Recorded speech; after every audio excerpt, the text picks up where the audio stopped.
Ya pemirsa, meski kandas di final Uber Cup 2024, perjuangan Serikandi Indonesia patut diapresiasi karena mampu melampaui target lolos semifinal. Sementara tim Thomas Cup Indonesia akan melanjutkan perjuangan di final melawan tuan rumah China sore ini. Dan pemirsa, untuk membahasnya kami telah terhubung dengan pengamat bulu tangkis Daryadi. Selamat sore, Bung Daryadi. Ya, Mbak Valeri, selamat sore. Baik, Bung Daryadi, bagaimana melihat peluang tim bulu tangkis kita di final melawan tuan rumah China? Apakah cukup besar peluang kita untuk bisa merebut gelar juara?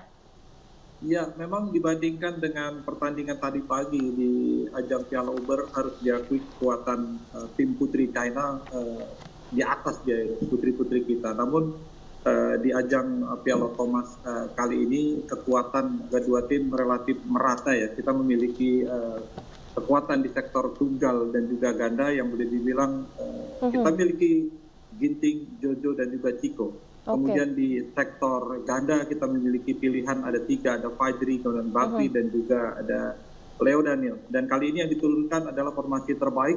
Anthony Ginting akan tampil di partai pertama menghadapi Si Yuki, kemudian Fajar yang akan menghadapi Liang Wengkeng Wangchang, kemudian Jonathan Christie nanti di partai ketiga akan menghadapi Li Siveng. Sedangkan di partai keempat, Bagas Fikri menghadapi He Jiting, Ren Xian Yu. Serta di partai kelima, andai terjadi nanti 2 sama, Chico akan berhadapan dengan Lu Guangzhou. Memang kita lihat dua tim ini memang memiliki kekuatan yang boleh dibilang merata. Si Yuki bagi Gunting bukan lagi lawan yang asing, mereka sudah saling berhadapan banyak 10 kali. Dan memang rekornya 8 kali dimenangkan oleh Si Yuki. Namun di pertemuan terakhir di ajang World Final tahun lalu dimenangkan oleh Anthony Ginting. Mudah-mudahan ini menjadi bisa diteruskan kemenangan yang sudah diraih oleh Ginting dan bisa membuka kemenangan untuk diteruskan oleh partai berikutnya.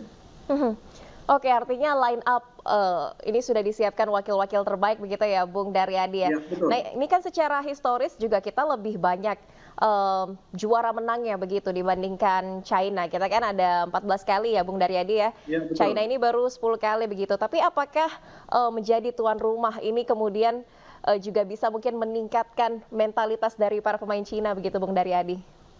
Iya, pasti bertanding di depan kandang sendiri, di depan publik sendiri akan memberikan spirit yang berbeda. Sama halnya ketika pemain-pemain kita bertanding di Jakarta atau di Indonesia pasti akan mendapatkan dukungan penuh dari penonton tuan rumah. Dan perseteruan antara Indonesia dan China di babak final Piala Thomas pun memang sudah boleh dibilang menjadi laga klasik.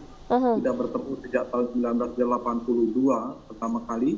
Di situ pertama kali tim Thomas China ikut serta di ajang Piala Thomas setelah mereka bergabung bersama BWF, dan terus terjadi sampai tahun 2082, tahun 1982, 84, 86, kemudian tahun 2000, tahun 2010 dan terakhir bertemu di tahun 2020 di Arcos yang digelar di tahun 2021 karena saat itu ada pandemi.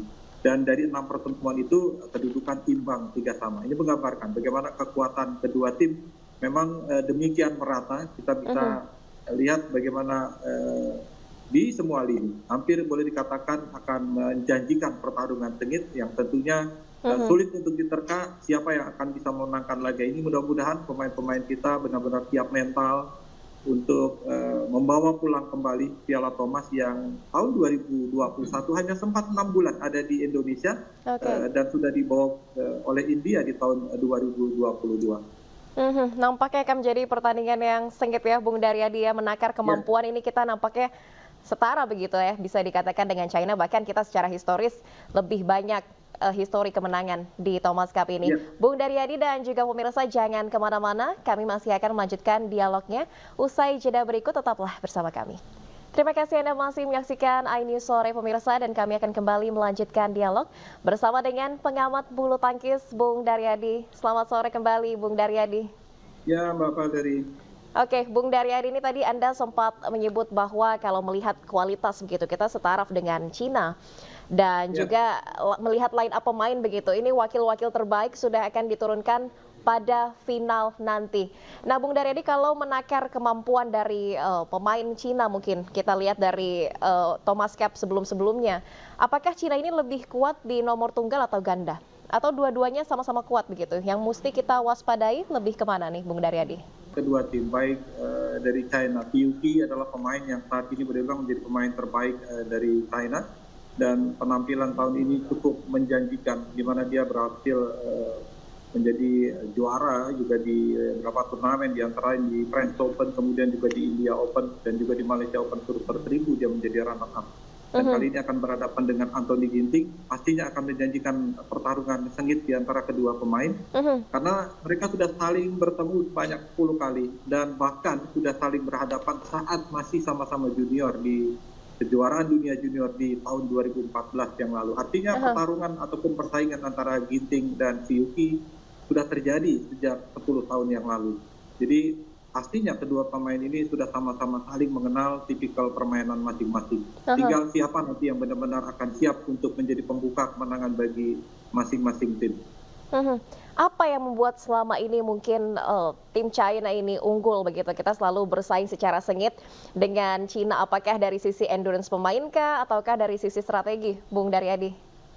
Ya, memang harus diakui regenerasi di China juga sama halnya dengan Indonesia. Mereka juga terus melakukan regenerasi yang cukup baik, dan di bawah Piuki juga sudah muncul yang namanya Li Zhifeng. Ini adalah pemain juga kelahiran tahun 2000 yang siap menjadi pelapis bagi Piuki, dan ini juga menjadi ancaman pastinya bagi Indonesia. Di tunggal kedua nanti akan berhadapan dengan Jonathan Christie, yang terakhir mereka ketemu bulan lalu di ajang kejuaraan Asia, dan saat itu memang Jonathan unggul. Mudah-mudahan bisa diulang kembali oleh Jonathan, walaupun kita ketahui dalam pertarungan bergu atmosfernya pasti akan sangat berbeda, karena tekanan pasti akan lebih besar. Mudah-mudahan dua partai pertama bisa diamankan oleh Ginting, dan juga di partai ganda kita ketahui juga Fajar Rian juga akan menghadapi pasangan muda dari China, Wang Chang dan Liang Wenqing, yang boleh dibilang ini menjadi salah satu lawan berat juga buat Fajar dan Rian, karena dari 6 kali pertemuan 4 kali Fajar kalah dari pasangan muda China ini, dan 3 pertemuan terakhir semua dimenangkan oleh Liang Wenqing dan Wang Chang. Ini yang harus diwaspadai, memang kekuatan ganda utama dari China ini. Jadi saya kira memang sulit menerka untuk siapa yang akan benar-benar akan unggul kali ini, karena memang kedua tim ini memiliki materi pemain yang boleh dibilang setara, Mbak Valerie. Bung Daryadi, semangat ya, ini kan menang, dan tadi juga sudah ada beberapa mungkin prediksi begitu dari Bung Daryadi, kita bisa unggul di partai keberapa. Nah, Bung Daryadi melihat mungkin nanti kita bisa menang dengan skor berapa melawan Cina nanti? Ya, harapannya pertarungan bisa, dan pastinya akan kita lihat bagaimana kekuatan kedua tim. Kita berharap dari sektor tunggal, ya, ini benar bisa diamankan paling tidak dari Ginting dan Jojo, dan kita berharap nanti mudah-mudahan diambil juga dari satu dari sektor ganda. Mudah-mudahan 3-2 untuk Indonesia atau 3-2 untuk China. Yang pasti sepertinya ini akan skornya sangat tipis sekali begitu ya, Bung Daryadi, karena menakar kekuatan kita sama kuatnya dengan Cina. Terima kasih banyak Bung Daryadi, kita sama-sama berdoa dan harapkan semoga Indonesia untuk yang ke-15 kalinya bisa menjadi juara Thomas Cup tahun ini. Terima kasih banyak pengamat bulu tangkis Bung Daryadi telah bergabung di Aini Sore. Salam sehat, selamat sore, salam olahraga Bung Daryadi. Selamat sore, Mbak Valerie.